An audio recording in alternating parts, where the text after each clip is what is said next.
Hello दोस्तों, आज हम दो आलसी भाइयों की कहानी सुनेंगे और यह देखेंगे इस कहानी में कि आलस्य कितनी बुरी चीज है। पुराने समय की बात है, एक नगर में रमेश और सुरेश नाम के दो भाई रहते थे। वह दोनों भाई बचपन से ही बहुत कामचोर आलसी थे। जब भी उन दोनों भाइयों को कोई काम करने के लिए बोला जाता तो वह दोनों भाई आलस के मारे सो जाते। रमेश और सुरेश दोनों की ही माँ उन दोनों भाइयों से बहुत तंग आ चुकी थी और उनकी माँ बस यही सोचती रहती थी कि मैं ऐसा क्या करूं जिससे उन दोनों का आलस समाप्त हो जाए और ये मेहनत करना शुरू कर दें। एक दिन रमेश और सुरेश की माँ ने उन दोनों भाइयों को लड़ झगड़ कर खेत पर काम करने भेज दिया। फिर रमेश और सुरेश अपनी माँ के कहने पर घर से तो निकल गए, लेकिन रास्ते में आम के पेड़ के नीचे आराम करने लेट गए। फिर कुछ समय बाद उन दोनों भाइयों के बीच में आम के पेड़ से एक आम गिरा। रमेश और सुरेश दोनों ही बहुत ही आलसी थे, इसलिए उन दोनों में से किसी ने भी उस आम को उठाने का प्रयास नहीं किया और दोनों ही लेटे लेटे उस आम को देखते रहे। फिर रमेश ने सुरेश से कहा, भैया सुरेश, यह आम उठाकर तुम मेरे मुंह में डाल दो ना।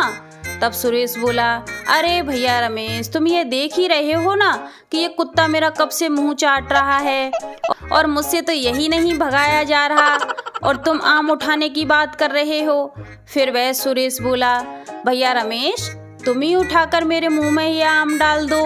फिर रमेश बोला, अरे भैया सुरेश, तुम्हें दिख नहीं रहा ये मक्खी मेरे मुंह पर बैठी बैठी मुझे कब से परेशान कर रही है और तुम आम उठाने की बात कर रहे हो। फिर तभी थोड़ी देर बाद वहां से उनके राज्य का मंत्री गुजर रहा था। तो मंत्री जी को जाते देखकर रमेश ने मंत्री जी से बोला, अरे भैया जरा सुनिए, हमें आपकी थोड़ी सी मदद चाहिए थी। मंत्री बोला, कैसी मदद? फिर रमेश बोला, अरे भैया, अगर हो सके तो क्या आप मेरे हाथ में यह आम थमा सकते हो?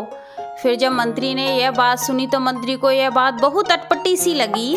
फिर मंत्री ने सुरेश से कहा, अरे भैया, भला ये कैसा काम हुआ? आम तुम्हारे सामने ही तो पड़ा है, इसे तो तुम खुद भी ले सकते हो।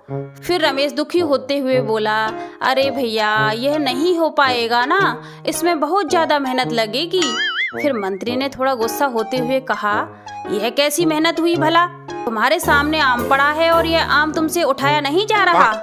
तब रमेश ने कहा, हाँ भैया, यही तो परेशानी है, चलना फिरना भला किसको पसंद है। और हाँ भाई, आप तो ऐसा करो, ये आम हमें पकड़ा दीजिए बस। फिर रमेश और सुरेश के इस स्वभाव को देखकर मंत्री को बहुत गुस्सा आया और फिर मंत्री रमेश और सुरेश को बिना आम दिए बड़बड़ाते हुए वहां से आगे बढ़ गए। फिर थोड़ी देर बाद ही मंत्री जी राजमहल पहुंच गए। राजमहल पहुंचकर राज दरबार में जाकर मंत्री जी ने राजा से कहा, महाराज, हमारे राज्य में बहुत ज्यादा आलसी लोग हो गए हैं। तब राजा ने कहा, मंत्री जी, तुम्हें कैसे पता कि हमारे राज्य में बहुत ज्यादा आलसी लोग हो गए हैं? तब मंत्री ने राजा को वह सारी बात बता दी। फिर मंत्री और राजा दोनों में विचार विमर्श हुआ और फिर राजा ने मंत्री से पूछा, मंत्री जी, हमें पूरे राज्य में यह कैसे पता चलेगा कि कौन लोग आलसी हैं और कौन लोग आलसी नहीं हैं? फिर मंत्री ने कहा, महाराज, हम पूरे राज्य में यह ऐलान करवा देते हैं कि जो लोग आलसी हैं उनके लिए हम 1 महीने का खाना, रहना और कपड़े फ्री देंगे। फिर मंत्री की यह बात राजा को बहुत अच्छी लगी। फिर राजा ने राज्य में दूसरे दिन ही यह ऐलान करवा दिया कि जो लोग सबसे बड़े आलसी हैं उनके लिए हम 1 महीने का खाना, कपड़ा और रहना फ्री देंगे। यह बात सुनकर गांव के बहुत सारे लोग राजमहल पहुंच गए और अपने आप को आलसी बताने लगे और वह सारे लोग वहां आराम से रहने लगे। ना ही वह कुछ काम करते और आराम से राजा का दिया हुआ खाना खाते और आराम से मजे से रहने लगे। फिर थोड़े दिन बाद राजा ने मंत्री से अचंभित होकर पूछा, मंत्री जी, यह क्या? मैं तो सोच रहा था कि 1-2 ही लोग आलसी होंगे, यहाँ तो पूरा की पूरा नगर ही आलस से भरा पड़ा है। और हाँ मंत्री जी, अब आप ही बताओ, इतने सारे लोगों का एक साथ खाना, कपड़े मैं कब तक दूंगा? फिर मंत्री बोला, महाराज, आपकी बात बिल्कुल ठीक है, लेकिन महाराज, मेरे पास एक योजना भी है, अगर आप आज्ञा दें तो मैं बोलूं? फिर राजा ने मंत्री से कहा, मंत्री जी, सोचने की क्या बात है, बोलिए। तब मंत्री बोला, महाराज, ये गांव के सारे लोग आलसी नहीं हैं, ये लोग फ्री का खाना और कपड़े के लिए यहाँ आलसी बनकर रह रहे हैं। तब राजा ने मंत्री से कहा, मंत्री जी, आप सही बोल रहे हो, लेकिन अब इन सारे लोगों में से आलसी लोग कौन है, इसकी पहचान किस प्रकार होगी? तुम्हारी इसके बारे में कोई योजना है? तब मंत्री ने कहा, हाँ महाराज, हम उस धर्मशाला में आग लगवा देते हैं। इससे जो लोग आलसी नहीं होंगे वह वहाँ से भाग निकलेंगे और जो लोग आलसी होंगे वह उसी धर्मशाला में रह जाएंगे। मंत्री जी की यह बात सुनकर राजा ने कहा, मंत्री जी जैसा तुम्हें उचित लगे वैसा करो, लेकिन मुझे सबसे बड़ा आलसी व्यक्ति मेरे सामने उपस्थित चाहिए। फिर मंत्री ने कहा, महाराज आप चिंता मत करो, यह काम मेरे ऊपर छोड़ दो। फिर दूसरे दिन ही मंत्री ने उस धर्मशाला में आग लगवा दी। आग को देखकर गांव के सभी लोग वहां से भाग निकले। मंत्री जी यह सब कुछ वहीं खड़े खड़े देख रहे थे। उधर उस धर्मशाला के अंदर वहीं वे दोनों लोग आलसी रह गए।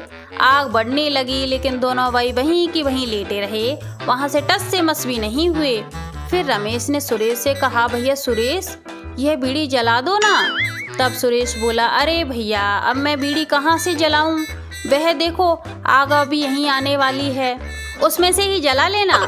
फिर रमेश ने कहा, अरे भैया सुरेश उसमें तो थोड़ा समय लगेगा, ऐसा करो तुम इस बीड़ी को माचिस से ही जला दो। फिर सुरेश बोला, अरे भैया बस अभी आने ही वाली है, 2 मिनट की तो बात है। यह सारी बातें वह मंत्री जी सुन रहे थे। तब मंत्री जी ने फटाफट सिपाहियों को अंदर भेजा और उन दोनों व्यक्तियों को वहां से बाहर निकलवाया और बाहर निकालकर उन दोनों को राजा के पास राज दरबार में ले गए।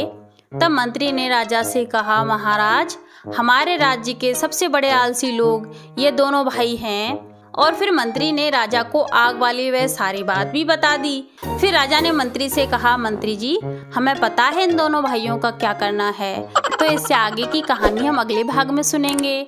आज के लिए बस इतना ही, आगे मिलते हैं कोई नई कहानी के साथ।